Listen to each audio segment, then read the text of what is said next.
Praise the Lord, ஹல்லேலூயா.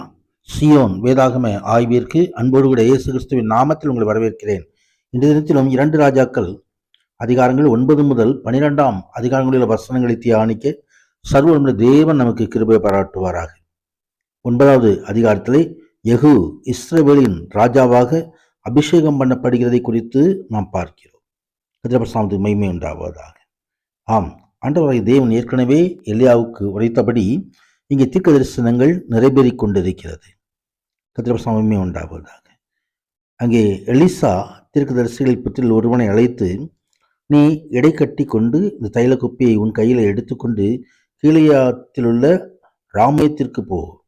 அங்கே சேர்ந்து நிம்ரியின் நகரான யோசபாத்தின் குமாரன் யெகூ எங்கே இருக்கிறான் என்று பார்த்து அங்கே உட்பிரவேசித்து அவனை தன் சகோதரன் நடுவிலிருந்து எழுந்திருக்க பண்ணி அவனை உள்ளான ஒரு அறையிலே அழைத்து கொண்டு போய் தைல குப்பியை எடுத்து அவன் தலையின் மேல் வார்த்து, உன்னை இஸ்ரவேலின் ராஜாவாக அபிஷேகம் பண்ணினேன் என்று கர்த்தர் சொல்கிறார் என்று சொல்லி கதவை திறந்து தாமதியாமல் ஓடிப்போ என்றார். கர்த்தர்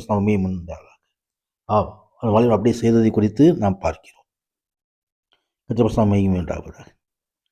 தொடர்ந்து அங்கே என் ஊழியக்காரர் தீர்க்கதரிசியின் இரத்தப்படியையும் கர்த்தருடைய சகல ஊழியக்காரின் இரத்தப்படியும் எசேபேலின் கையிலே வாங்கும்படிக்கு நீ ஆண்டவனாகிய ஆகாபின் குடும்பத்தை அழித்து விட கடுவாய் என்று சொல்லப்படுவதை குறித்து பார்க்கிறோம்.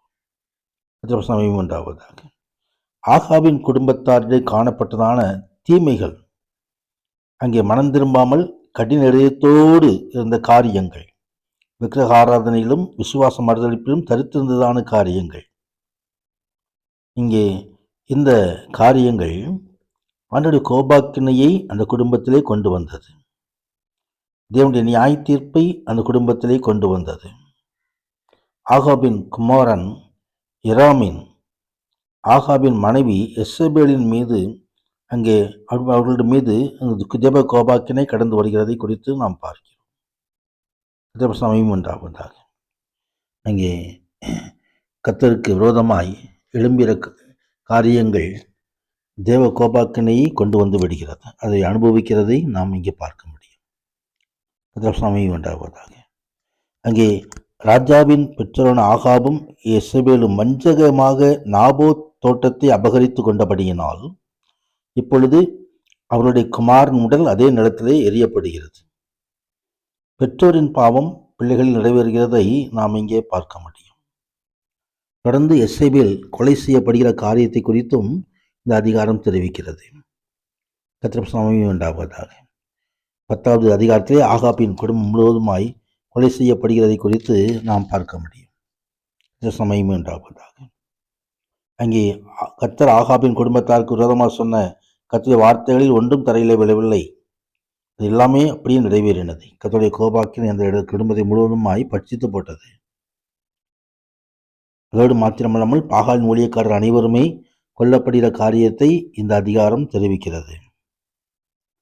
ஆகாபின் இந்த விக்கிரக ஆராதனை அந்த அரசாட்சி அளிக்க தேவன் யெகூவை தெரிந்து கொண்டார். வாயினால் சொல்ல முடியாத அளவு ஒளிக்கு கேடாக மிக கொடுமையான பாவங்களை அந்த காரியங்களில் இணைந்திருந்தது. கர்த்தருக்கு மகிமை உண்டாவதாக. ஆகாபின் குடும்பம் முழுவதுமாய் வேறறுக்கப்பட்டதும் பாகாலின் வழிபாடும் சமயம் முற்றிலுமாய் அகற்றப்பட்டதும் இஸ்ரவேல் மேல் தேவன் இரக்கம் கொண்டு செய்த செயலாகும். இஸ்ரவேல் தேசத்தின வெகு விரைவிலே ஆவிக்கிற நிலைமையிலும் ஒழுக்க நெறியிலும் தவறி நித்தியமான தண்டனைக்கு அழிவுக்கு பாத்திரமாயிருந்தார்கள். அங்கே யெகூ கர்த்தரின் நியாய பிரமாணத்தின்படி நடக்க கவலைப்படவில்லை. யெகூ தேவனிடத்தில் பக்தி வைராக்கியமுள்ள இருந்த போதிலும் முழுவதோடும் ஒரு செவிக்காத காரியங்களை இங்கே பார்க்கலாம். அரசியல் காரணங்களுக்காக தன் தேசத்திலே பொன் கண்டுகோட்டுகளை வணங்குவதை அனுமதித்தான் என்று எழுதப்பட்டிருக்கிறது. தேவனுடைய நியாய பிரமாணத்தின் மேல் அக்கறை காட்டவில்லை. இதனால் ஆவிக்குள் எழுப்புதல் அங்கே தடைபட்டு போயிற்று. 16வது அதிகாரத்தில் அத்தாலியாவும் யோவாசையும் குறித்து எழுதப்பட்டிருக்கிறது. யூதாவின் வரலாற்றிலே ராஜ பதவியில் இருந்தவர்களில் தாவீதின் வம்சத்தை சேராத ஒரு நபர் இந்த அத்தாலியாள். அவள் யூதாவின் ராணியாக 6 வருடங்கள் இருந்து கொடுமையான ஒரு பயங்கரமான ஆட்சியை செய்ததை நாம் இங்கே பார்க்கிறோம். இங்கே ஆகாப் எசேபேலின் மகள் இந்த யூதாவின் ராஜாவான யோசபாத் குமாரன் எரோமை திருமணம் செய்திருந்தாள். சமயம் உண்டாவதாக. அங்கேதானே ஆண்டவருடைய வார்த்தைகள் நிறைவேறுவதை நாம் பார்க்க முடியும். சமயம் என்றார்கள். அதோடு கூட யோசேபாலின் புருஷனாகிய யோய்தா ஆண்டவன் பிரதான ஆசாரியனாய் இருந்தான். அத்தாலியாவின் ஆட்சி காலத்திலே தின்தேசத்திலே அவன் ஆசாரியனாய் பணி செய்து கொண்டிருந்தான். அத்தாலியால் கவிழ்க்கப்படுவதை தூண்டியவர் இவரே. அவனை யோவாசை சிங்காசனத்தில் அமர செய்து அவன் ஆண்டவருக்கு தன்னை அர்ப்பணிக்க வழிகாட்டினான். இவ்வாறு மேசியாவின் சந்ததியை யோய்தா காப்பாற்றினதை நாம் இங்கே பார்க்க முடியும். நாமத்துக்கு மகிமை உண்டாவதாக. தொடர்ந்து 12வது அதிகாரத்திலே யோவாஸ் தேவாலயத்தை பழுது பார்த்து கட்டுகிறதை நாம் பார்க்கிறோம். பிரதான ஆசிரியனாகிய யோய்தா அவனுக்கு ஆலோசனை இருக்கும் வரை யோவாஸ் ஆண்டவருக்கு உண்மையாக ஊழியம் செய்ததை நாம் பார்க்கிறோம். யோய்தாவின் மரணத்துக்கு பின் யோவாஸ் தேவனை கைவிட்டுவிட்டு விக்கிரகங்களுக்கு ஆராதனை செய்ய தொடங்கினார். அவன் யோய்தாவின் குமாரனாகிய சகரியாவை கொலை செய்தான். பாவங்களையும் அக்கிரமங்களையும் அதிகப்படுத்தினான்.